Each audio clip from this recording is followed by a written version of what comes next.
Hello everybody! Oh my gosh, I'm so excited to finally be doing the review of the Star Wars Black Series Gamorrean Gaurd.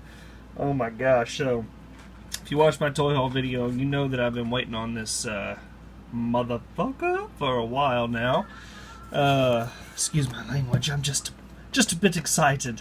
But yeah, this guy looks incredible, and I am lucky enough to catch him at a Target, which is the only place that they're located at. I got two of them, so they were fully stocked when I got them. There's a good look at the box. A burly, pig-like brute. He favors axes and other primitive weapons. That's pretty cool. Little bio on the Gamorrean Gaurd. So a different package than we're used to seeing. It's not even able to hang up. Doesn't have the tag in the back, the plastic tag that you can hang it up with. So they are stocked. I found this one on the bottom shelf. So if you're looking, don't look in the normal spot. Let's take a look at them out of the package. And he is glorious in all his pig-like broodiness. Let me get this camera raised up a little bit. Alright. So they did incorporate the cloth goods with the hard plastic, and it works beautifully. This is a separate piece entirely. It's a nice soft fur, faux fur, and it actually got some, good material that they clipped off, so it doesn't feel like it's going to flake off or deteriorate anytime soon, which is really nice. As far as the paint and sculpt, they nailed it all the way around. You can see the metallic sheen on his armored pieces, on his head, shoulders. They do have some weathering effects and some really nice details in there. The snout, I've noticed that a few of them, the paint jobs can be a little bit darker than others, so look around and find your preference, which I think is really cool. It lends itself to army building, which I think a lot of people are going to do. Not only does this figure look great, but I mean, you can't just have one Gamorrean Gaurd. I mean, you could, but who would want to, right?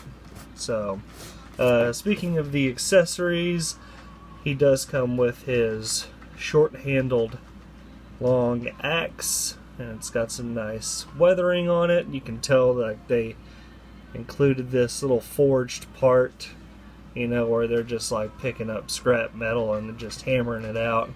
Some pretty cool little details like that. He does come with this broad axe. I guess that's what it's called. Same thing there. And then he comes with his little spear type thing.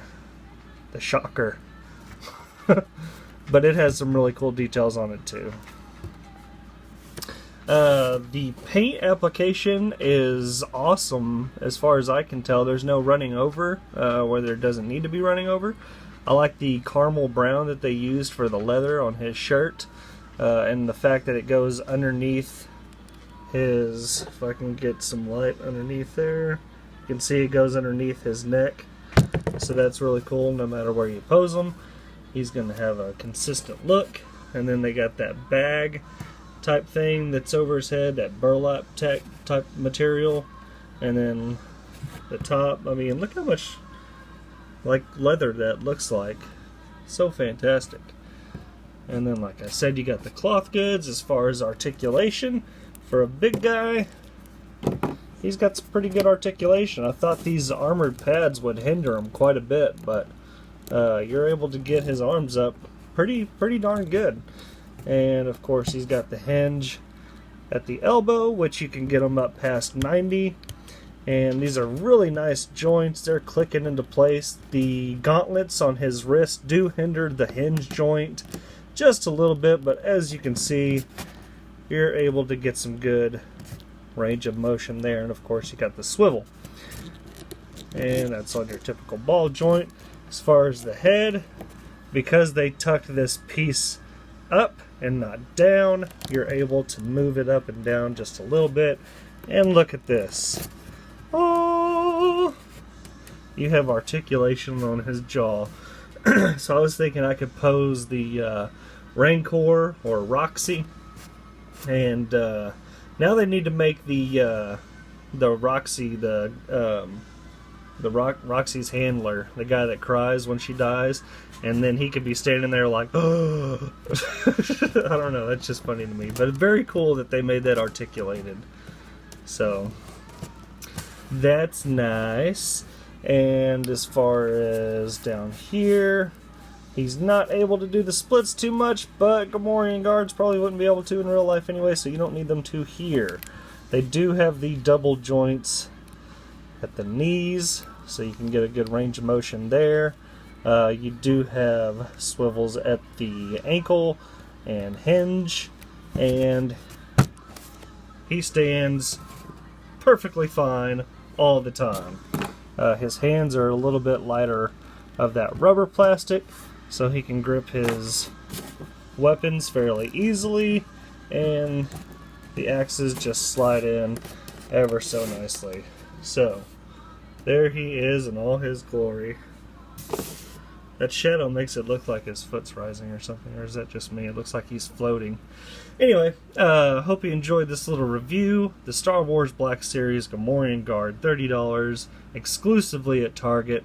Let me know what you think if you enjoyed the review. If you did, please hit that like button and subscribe to my channel. I do reviews and toy hauls all the time, as well as top 10s, and there will be more content to come. So I hope everybody's having a great weekend, and be good to one another out there. Bye-bye!